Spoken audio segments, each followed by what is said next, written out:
السلام علیکم ورحمۃ اللہ۔ یہ ویڈیو عظمیٰ رومی صاحبہ کے ریبرٹل کے طور پر بنائی جا رہی ہے۔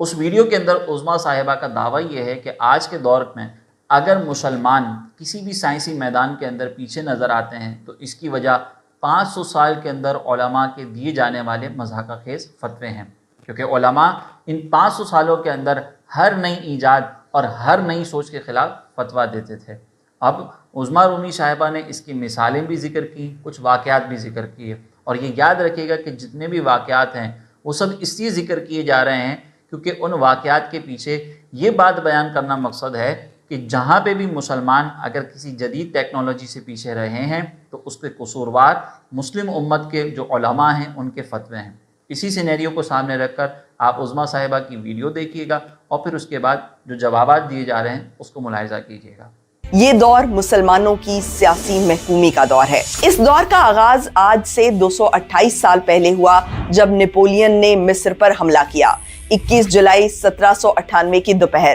اہرام مصر کے سائے تلے فرینچ آرمی اور مملوک فوجوں کے درمیان ایک جنگ لڑی گئی جسے بیٹل آف پیرامڈز کہا جاتا ہے۔ مملوک فوجوں کی تعداد نیپولین آرمی سے دگنی تھی، لیکن جنگ کی تفصیلات پڑھیں تو معلوم ہوتا ہے کہ جنگ کے میدان میں فرانس اور مصر کی فوجیں 500 سال کے فاصلے پر کھڑی تھیں۔ مملوکوں کی جانب سے جنگ کا آغاز صدیوں پرانی ایک ٹریڈیشن کے ساتھ کیا گیا۔ تلوار تھامے ایک بہادر مملوک گھڑ سوار اپنی صف سے نکل کر بیچ میدان میں آیا اور دشمن فوجیوں کو 1 on 1 مقابلے کا چیلنج دیا۔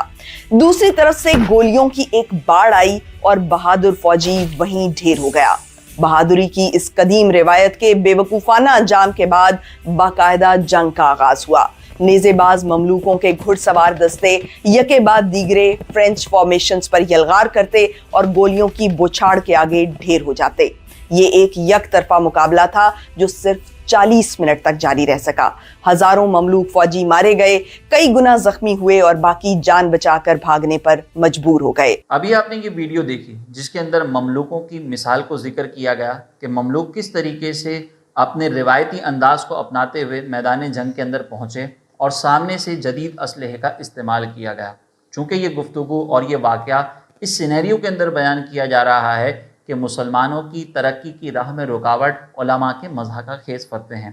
ہونا یہ چاہیے تھا کہ یہاں پر یہ صاحبہ وہ فتویٰ بھی دکھاتی کہ جس کی بنیاد پر مملوک اس طرح کے اقدام کو اٹھا رہے تھے اور انہوں نے جدید اسلحے کے استعمال کو اپنے لیے برا سمجھا۔ لیکن محترمہ نے کوئی ایک فتویٰ بھی ایسا نہیں دکھایا کہ جس کے اندر علماء نے جدید اسلحے کے استعمال سے منع کیا ہو، اور اس کو منع کرنے کی بنیادی وجہ بھی یہ ہو کہ یہ جدید اسلحے چونکہ سائنس کی ایجاد ہیں، عقل کا نتیجہ ہیں، لہٰذا ان کو استعمال نہیں کیا جا سکتا۔ اسی طریقے سے عظمیٰ صاحبہ نے کہا کہ 1300 عیسوی سے لے کر 1800 عیسوی تک یہ 500 سال مسلمانوں کے تاریخی دور کہلاتے ہیں۔ لیکن یہاں میں مختصراً عرض کرتا چلوں کہ جس وقت مملوک یہ بے وقوفی اختیار کر رہے تھے، وہیں 1453 عیسوی کے اندر سلطان محمد فاتح قسطنطنیہ کی فتح کے لیے جدید اسلحے یعنی توپ خانے کو استعمال کر رہے تھے، اور اس توپ خانے کی وجہ سے وہ پوری دنیا پر ایک مضبوط ترین سلطنت کے طور پر تسلیم کیے جاتے تھے۔ اور یہ سلطان محمد فاتح سلطنت عثمانیہ سے تعلق رکھتے ہیں،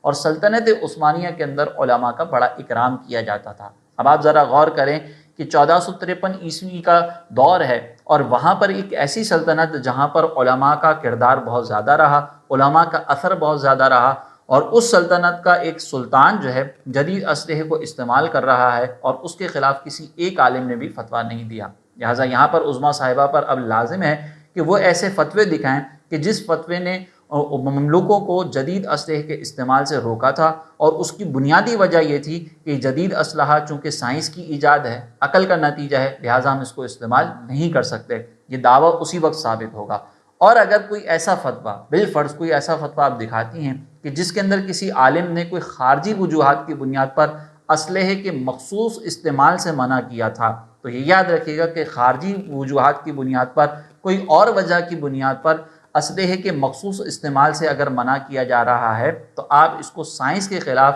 یا جدید ایجاد کے خلاف نہیں کہہ سکتی، کیونکہ اگر ایسا ہوتا تو آپ اقوام متحدہ کے جنرل سیکریٹری کے بارے میں کیا کہیں گی کہ جنہوں نے اپنے ایک سیمینار کے اندر یہ دعویٰ کیا اور یہ بات کی کہ جدید اسلحے جو انسانی جانوں کے نقصان کا سبب بنتے ہیں ان کو ختم کر دیا جائے۔ اب اگر کوئی یہ کہے کہ انہوں نے بڑا مضحکہ خیز بیان دیا ہے اور انہوں نے سائنسی ایجاد کے خلاف بات کی ہے، تو آپ اس کے حوالے سے کیا جواب دیں گی؟ بس جو جواب آپ ان کے حوالے سے دیں گی وہی جواب میرا کسی ایسے فتوے کے بارے میں ہوگا کہ جو فتویٰ بالفرض اگر کہیں موجود ہے اور وہ سائنسی وجوہات کے علاوہ اس کا عدم جواز کسی خارجی وجوہات کی بنیاد پر بیان کیا گیا ہے اور اس کے ایک مخصوص استعمال سے روکا گیا ہے، تو پھر میرا جواب آپ کے حوالے سے وہی ہوگا جو آپ اس جنرل سیکریٹری کے حوالے سے دیں گی۔ چلتے ہیں آپ کے اگلے اعتراض کی طرف۔ تاہم 12ویں صدی کے دوران اسلامی دنیا میں کٹر ملائیت کو عروج حاصل ہوا، علم و حکمت کی شمع لڑکھڑانے لگی اور صدی کے اختتام تک مسلمان معاشرے فکری جمود کے ایک تاریک دور میں داخل ہو گئے۔ سن 1300 سے 1800 کے دوران مسلمان ایک ایسی دنیا کے باشندے تھے جہاں ہر نئی سوچ اور ایجاد کو حرام کرا دیا جاتا تھا۔ ان 5 صدیوں کو بجا طور پر اسلامی دنیا کا تاریک دور یعنی ڈارک ایجز قرار دیا جا سکتا ہے۔ یہاں آپ کا یہ دعویٰ کرنا کہ 13ویں سے 18ویں صدی تک ہر نئی سوچ اور ہر نئی ایجاد کے خلاف فتویٰ دیا جاتا تھا، یہ ایک عمومی بیان ہے اور جس کے اندر یہ ثابت کیا جا رہا ہے کہ جتنی ایجادات ہوئیں ہر ایجاد اور ہر نئی فکر کے خلاف جو ہے وہ فتویٰ دیا گیا۔ لہٰذا اب اس کا تقاضا یہ ہے کہ آپ اس دور کے اندر ہونے والی تمام ایجادات کی ایک فہرست پیش کریں اور پھر اس فہرست کے اوپر جتنے فتوے لگائے گئے وہ بھی آپ بیان کریں کہ کس کس ایجاد کے اوپر کتنے کتنے فتوے لگائے گئے۔ اگر تو آپ ماضی کے اندر کوئی ایسی فہرست پیش کرنے میں کامیاب ہو جاتی ہیں کہ جس میں اس دور کے اندر ہونے والی تمام ایجادات میں سے تقریباً 51% ایجادات کے اوپر فتویٰ لگایا گیا اور وہ فتویٰ بھی اس بنیاد پر تھا کہ اس سائنس کی ایجاد ہے لہٰذا اس کو حرام قرار دیا جائے گا، یہ جدید فکر کا نتیجہ ہے لہٰذا اس کو حرام قرار دیا جائے گا، تب تو آپ کا یہ دعویٰ بالکل درست ہوگا۔ لیکن اگر اس کے مقابلے میں آپ چند ایک چیزوں کے بارے میں کوئی فتویٰ دکھاتی ہیں اور پھر وہی بات عرض کروں گا کہ وہ کسی مخصوص استعمال کے لیے ہوگا، کسی ایک خاص سینیریو سے متعلق فتویٰ ہوگا اور اس کی وجہ بھی اگر کوئی شرعی علت ہوگی تو پھر آپ اس کو سائنس کے خلاف فتویٰ نہیں کہہ سکتی۔ لہٰذا آپ نے جب یہ دعویٰ کیا ہے کہ ہر نئی سوچ اور ہر نئی فکر کے خلاف فتویٰ دیتے تھے تو کم از کم آپ کو یہ دکھانا ہوگا کہ 51% ایجادات ایسی تھیں جن کے اوپر علماء نے فتوے دیے اور فتویٰ دینے کی بنیادی وجہ بھی یہ تھی کہ یہ سائنس کی ایجاد ہے اور جدید فکر کا نتیجہ ہے، اور اگر آپ یہ نہ دکھا سکیں تو پھر آپ کو اپنے اس دعوے سے رجوع کرنا چاہیے اور یہ ماننا چاہیے کہ آپ نے علماء پر یہ بہت بڑا الزام لگایا ہے۔ پھر اسی ویڈیو کے اندر آپ نے اعلیٰ حضرت اور امام غزالی کا بھی ذکر کیا کہ یہ علماء جدید فلسفے کے خلاف فتویٰ دیتے تھے اور جدید سائنس کے خلاف فتویٰ دیتے تھے۔ یہ یاد رکھیے گا کہ ان علماء نے کہیں پہ بھی جدید سائنس کے خلاف فتویٰ نہیں دیا، انہوں نے بلکہ ایسے مادہ پرستانہ فلسفے کے خلاف فتویٰ دیا ہے کہ جس کا لازمی نتیجہ الحاد بنتا تھا، انکار خدا بنتا تھا۔ اگر آپ اس بات کو سمجھنا چاہیں تو میری آنے والی گفتگو وہ بھی اس بات پر نشاندہی کرے گی اور جاوید اقبال صاحب کی آپ اس گفتگو اور اس سوچ سے بھی اندازہ کر سکتے ہیں کہ وہ کون سی فکر ہے، وہ کون سی سوچ ہے، وہ کون سا فلسفہ ہے جس کے خلاف علماء نے فتوے دیے ہیں۔ Richard Dawkins, who is supposed to be the god of atheism, he interviewed me and he asked me, his opening question was, why are you an atheist? I said, because I think. That's all. The fact is that it is very strange that we who have a brain and all the parts of the brain are functioning, all the functions are smart. We are writers, we are businessmen, we are in any administrator and whatever. And we are rational, logical and function properly. But a part of our brain is damaged in our childhood when we had no choice. And all the reason, rationality stopped there. They don't enter that area. So we live in a strange contradiction. امید ہے کہ آپ کو اور دیکھنے والوں کو اندازہ ہو گیا ہوگا کہ جاوید اقبال صاحب نے بھی سوچ و فکر کے نتیجے میں ہی الحاد کو اختیار کیا ہے۔ یہ وہی فلسفہ ہے، یہ وہی سوچ ہے، یہ وہی فکر ہے کہ جس کے خلاف علماء نے فتویٰ دیا اور جس کے خلاف علماء نے آوازیں اٹھائی۔ میرا یہاں پر محترمہ سے یہ سوال ہے کہ کیا سائنسی ترقی کے لیے اسی سوچ کو اپنانا ضروری ہے؟ کیا اس سوچ کے خلاف فتویٰ جو ہے وہ سائنس کے خلاف فتویٰ کہلاتا ہے؟ کیا آپ علماء سے بدظن کرنے کے بعد اس طرح کے فلسفہ اپنانے کی اور اس طرح کی عقل پرستی کی دعوت دے رہی ہیں کہ جس کا نتیجہ جاوید اقبال صاحب جیسے لوگ ہوں؟ ذرا سوچئے، آپ نہیں تو آپ سے متاثر ہونے والے لوگوں کو ضرور سوچنا چاہیے کہ یہ ہمیں کس انداز فکر کی طرف گامزن کیا جا رہا ہے، کون سی تبلیغ کی جا رہی ہے کہ جس کا نتیجہ جاوید اقبال صاحب جیسے افراد کی صورت میں ہمارے لیے بھی ثابت ہو سکتا ہے کہ خدا نخواستہ ہمارا بھی ایمان برباد ہو جائے۔ ہم سائنس کے خلاف نہیں ہیں، ہم اس سوچ و فکر کے خلاف ہیں۔ لیکن زوال کی طرح عروج کی بھی کچھ وجہ ہوتی ہے۔ عروج کے راستے کا پہلا قدم یہ ہے کہ قوم ان تاریخی غلطیوں کی نشاندہی کرے جو اس کے زوال کی وجہ بنی۔ لیکن افسوس کی بات ہے کہ ہماری قوم اپنی غلطیوں کو سمجھنے اور انہیں درست کرنے کے بجائے انہیں چھپانے کی کوشش کرتی ہے، یا پھر اپنی کوتاہیوں کا الزام دوسری قوموں پہ دھر کے مطمئن ہو جاتی ہے۔ تاریخی غلطیوں کی پردہ پوشی کرنے کی یہ روش ایک طرح کی انٹلیکچوئل ایڈکشن ہے، جو مشکلات میں گھری قوم کو وقتی سکون تو فراہم کرتی ہے، لیکن ساتھ ہی ساتھ قوم کے زوال کو اس کا مقدر بھی بنا دیتی ہے، کیونکہ اس قوم کا زوال کبھی ختم نہیں ہو سکتا جو اپنے زوال کی تاریخ ہی بھلا چکی ہو۔ بس آپ کے اسی اصول کو بنیاد بناتے ہوئے میں عرض کرنا چاہوں گا کہ علمی دیانت کے ساتھ ہمیں ان وجوہات پر غور کرنا چاہیے کہ جو وجوہات ہمارے لیے سائنسی ترقی کی راہ میں رکاوٹ بنی ہیں۔ اگر ہم سائنسی میدان میں ترقی نہیں کر سکے تو اس کی بنیادی وجہ جو ہے وہ ہمارے سیاسی حکمرانوں کی غفلت اور علمی اداروں کی انفرادی کوتاہیاں تھیں، جن کا ہمیں اعتراف کر کے اپنی اصلاح کرنی چاہیے۔ لیکن اگر ہم اپنی ناکامیوں کا سارا ملبہ مذہبی طبقے اور علماء پر ڈالتے رہیں تو یہ وہی انٹلیکچوئل ایڈکشن ہے اور وہی پردہ پوشی کی ایک بدترین مثال ہے جس کا تذکرہ آپ نے اپنے سوال میں کیا اور اپنے اعتراض میں کیا تھا۔ تو آپ کو بھی اس پر غور کرنا چاہیے کہ سائنسی ترقی کی راہ میں رکاوٹ علماء کے فتوے نہیں ہیں، بلکہ وہ سوچ و فکر ہے، وہ انداز ہے کہ جو ہمارے ایمان کو بھی برباد کرتا ہے اور ہمیں سائنسی ترقی کرنے سے بھی روکتا ہے۔ چلتے ہیں آپ کی اگلی گفتگو کی طرف۔ تو بتائیے کہ اگر ایک قوم عقل کی مخالفت پر کمر بستہ ہو جائے تو اسے زوال کے گڑھے میں گرنے سے کون روک سکتا ہے؟ 12ویں صدی میں جب ایڈلیڈ آف باتھ مسلمان فلسفیوں سے عقل کا سبق پڑھ رہا تھا، عین اسی دور میں اسلامی دنیا میں عقل اور عقیدے کا صدیوں پرانا تنازع اپنے کلائمیکس پر پہنچ چکا تھا۔ کٹر علماء نے عوام اور حکمرانوں کو کنونس کر لیا کہ عقلی علوم کی تحصیل سے انسان کا ایمان کمزور ہو جاتا ہے اور اسلام کا فروغ متاثر ہوتا ہے۔ الحاد کی بیخ کنی کے نام پر اسلامی دنیا عقل کی مخالفت پر ایمانی جوش و جذبے کے ساتھ اٹھ کھڑی ہوئی۔ فلسفیوں اور سائنسدانوں پر عرصہ حیات تنگ کر دیا گیا۔ فلسفہ پڑھنے کے الزام میں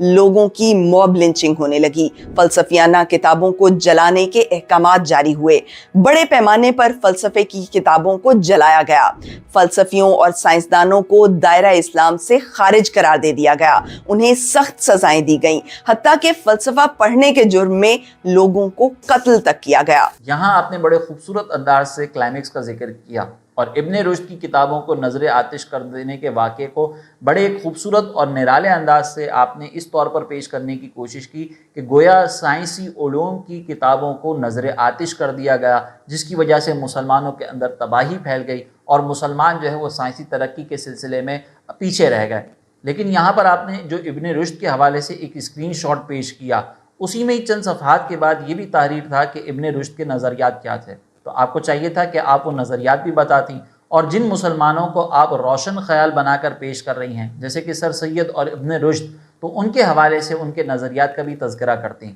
جیسا کہ سر سید احمد خان جو ہے وہ معجزات کا اور دیگر اسلامی بنیادی عقائد کا انکار کرتے تھے، اور خود یہ ابن رشد کے حوالے سے اسی کتاب کے اندر جس کا اسکرین شاٹ آپ نے پیش کیا، مصنف کچھ اس طریقے سے رقم تراز ہیں کہ ابن رشد نے فلسفے پر توجہ کی اور اس طرح کہ ارسطو کو اپنا امام اور پیشوا بنایا، اس کی تمام تصنیفات کی تہذیب و ترتیب کی، ان پر شرحیں لکھیں اور بہت سے مسائل کی جو جمہور اسلام کے خلاف تھے حمایت کی۔ ان میں ایک مسئلہ یہ بھی تھا کہ افلاک ازلی ہیں، خدا نے ان کو پیدا نہیں کیا بلکہ خدا صرف ان کی حرکت کا خالق ہے۔ نیز حشر و جزا و سزا کا انکار کیا اور یہ ثابت کیا کہ افراد کی روحیں فانی ہیں اور دوبارہ میدان محشر میں ان کا آنا محال ہے۔ ابن رشد نے صرف یہ نہیں کہ فلسفے میں تصنیف و تالیف کی، بلکہ اس کے ساتھ یہ دعویٰ بھی کیا کہ اسلامی عقائد کی صحیح تشریح وہی ہے جو ارسطو کے مسائل کے موافق ہے۔ امید ہے کہ دیکھنے والوں پر یہ بات واضح ہو گئی ہوگی کہ ابن رشد کی کتابوں کے اندر فلسفیانہ فکر کو اپنانے کے بعد کیسی کیسی چیزیں موجود تھیں جس کی وجہ سے علماء نے اس کے خلاف فتوے دیے، اور کس انداز سے وہ باتیں جب عوام میں عام ہوئیں تو عوام اس کے خلاف مشتعل ہوئے، اور عوام کے اندر اس کے خلاف جو ہے وہ ایک نفرت بیدار ہوئی، اور پھر اس نفرت کا فائدہ اٹھا کر کس ذہنیت کے لوگوں نے حکمرانوں کو ابن رشد کے خلاف ایسی کارروائی کرنے کا موقع دیا۔ اگر ہم تاریخ کا مطالعہ کریں اور تعصب کی اینک کو اتار کر اگر ہم پڑھیں تو ہمیں معلوم ہوگا کہ ابن رشد کے خلاف ایسی کارروائیاں کرنے کے لیے حکمرانوں کا ذہن بنانے والے جو لوگ تھے وہ علماء ربانیین نہیں تھے۔ وہ کس ذہنیت کے حامل تھے؟ اگر ہم تاریخ کا تعصب کی اینک اتار کر مطالعہ کریں گے تو ہمیں بخوبی معلوم ہو جائے گا۔ یہاں میں دیکھنے والوں سے گزارش کروں گا کہ آپ ان محترمہ کی گفتگو کو ذرا سنیں۔ آپ کو ان کی گفتگو کے اندر یہ تو ملے گا کہ کٹر علماء نے جدید سائنس، جدید علوم، جدید فلسفے کے خلاف فتوے دیے، لیکن آپ کو یہ کہیں نہیں ملے گا کہ جس سوچ، جس فکر اور جس جدید فلسفے کا یہ ذکر کر رہی ہیں وہ در حقیقت کیا تھا، وہ انہوں نے کھول کر نہیں بتایا۔ اور یہ وہ بات تھی جو میں نے آپ کے سامنے ذکر کی کہ کس طرح ابن رشد جو ہے وہ حشر و نشر کا انکار کرتے تھے۔ آپ ذرا غور کریں کہ کس انداز سے ہمیں علماء سے بدظن کر کے اس طرح کے گمراہ فلسفیوں اور اس طرح کے روشن خیال مسلمان جو کہ در حقیقت گمراہ تھے ان کے ساتھ متاثر کیا جا رہا ہے، اور ہمیں یہ باور کروایا جا رہا ہے کہ اگر سائنسی ترقی کرنی ہے تو ان گمراہوں کو اپنا لیڈر مانا جائے، ان گمراہوں کو اپنا پیشوا مانا جائے، اور ان کے طرز فکر کو اپناتے ہوئے سائنس کی طرف ہمیں آگے بڑھنا چاہیے۔ یاد رکھے گا کہ علماء نے کبھی بھی سائنسی ایجادات کے خلاف اس انداز سے فتوے نہیں دیے کہ جس کی بنیاد پر عوام جو ہے وہ سائنسی ترقی سے محروم رہ جائے۔ علماء نے جس سوچ و فکر کے خلاف فتویٰ دیا ہے وہ سوچ و فکر وہی تھی کہ جس کے نتیجے میں انسان کا ایمان خراب ہو رہا تھا، اور جس کی مثال میں نے آپ کو ذکر کی۔ اس ویڈیو کے آخر میں نے جو سوالات شروع سے اب تک کیے تھے ان کو میں ایک مرتبہ پھر خلاصتاً ذکر کر دیتا ہوں، اور میں چاہوں گا کہ عظمیٰ صاحبہ کی گفتگو سے متاثر ہو رہا ہے اسے بھی چاہیے کہ وہ ان سوالات کے جوابات پر غور کرے۔ میرا پہلا سوال یہ تھا کہ علماء نے کہاں پر جدید اسلحے کے استعمال سے جو ہے وہ منع کیا، اور اس منع کرنے کی وجوہات بھی جو ہے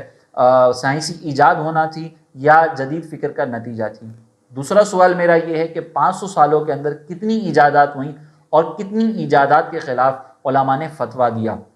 اور وہ فتویٰ دینے والے علماء کتنی تعداد کے اندر موجود تھے، اور جنہوں نے فتویٰ دیا ان کی تائید کرنے والے علماء کتنے فیصد موجود تھے، اور جتنے علماء نے فتویٰ دیا ہے کیا اس کی وجوہات کے اندر یہ بات شامل تھی کہ چونکہ یہ سائنس کی ایجاد ہے، جدید فکر کا نتیجہ ہے، اس لیے ہم اس کو ناجائز قرار دے رہے ہیں؟ تو یہ سوالات بھی ضرور تلاش کریں۔ اس ویڈیو کا میرا تیسرا اور آخری سوال یہ ہے